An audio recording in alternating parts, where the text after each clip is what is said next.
Welcome back to our breakdown of Better Call Saul. Season 2 is where the guardrails finally break, pushing Jimmy McGill and Mike Ehrmantraut past the point of no return. Jimmy lands a dream job at Davis Main, complete with a massive salary and a company car, but the rigid corporate structure suffocates him. Out of sheer boredom and a desire to do things his way, he secretly produces and airs his own flashy TV commercial to attract clients without telling his bosses. The stunt backfires immediately. His boss, Cliff Main, is furious, but the real punishment falls on Kim Wexler. Because she knew about the commercial and didn't stop him, Howard Hamlin and Chuck McGill banish her to the basement, forcing her to slog through a towering mountain of monotonous paperwork. Meanwhile, Mike receives a deadly request from a mid-level cartel operator named Nacho Varga. Nacho wants his erratic and violent boss, Tuco Salamanca, assassinated, before Tuco's unpredictable temper gets them all killed. Both Jimmy and Mike are pinned down by the strict rules of other people's organizations. To break free, they have to reach back into their unique underworld skill sets. Mike knows killing a cartel boss draws too much heat. Instead, he orchestrates a highly calculated trap. He waits for Tuco at a restaurant and deliberately bumps his car into Tuco's vehicle to trigger his legendary rage. Tuco takes the bait and delivers a brutal physical beating. Mike simply absorbs the punches and waits for the police, who arrive right on cue. Because Tuco was carrying a gun and assaulted a senior citizen, he earns a 10-year prison sentence. But removing a Salamanca always brings consequences. Tuco's uncle, Hector Salamanca, arrives in town. He threatens Mike's family, specifically his granddaughter, and forces Mike to accept a $50,000 bribe to tell the police the gun belonged to him, not Tuco. Mike executed a flawless, non-lethal strategy to neutralize his target.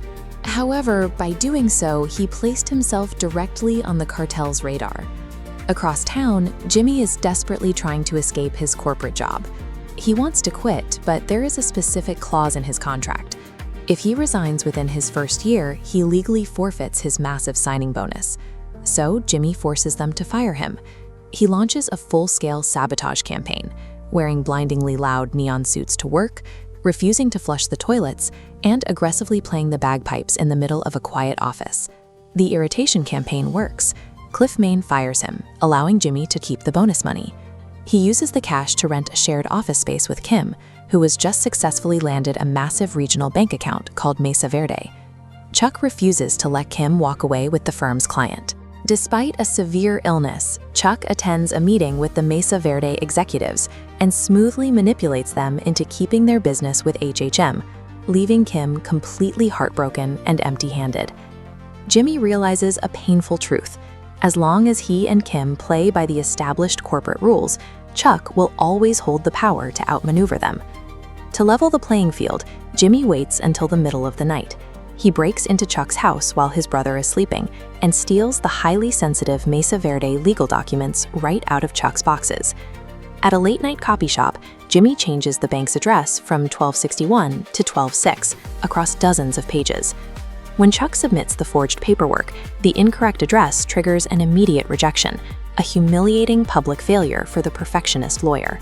Mesa Verde executives lose faith in HHM and immediately take their business back to Kim.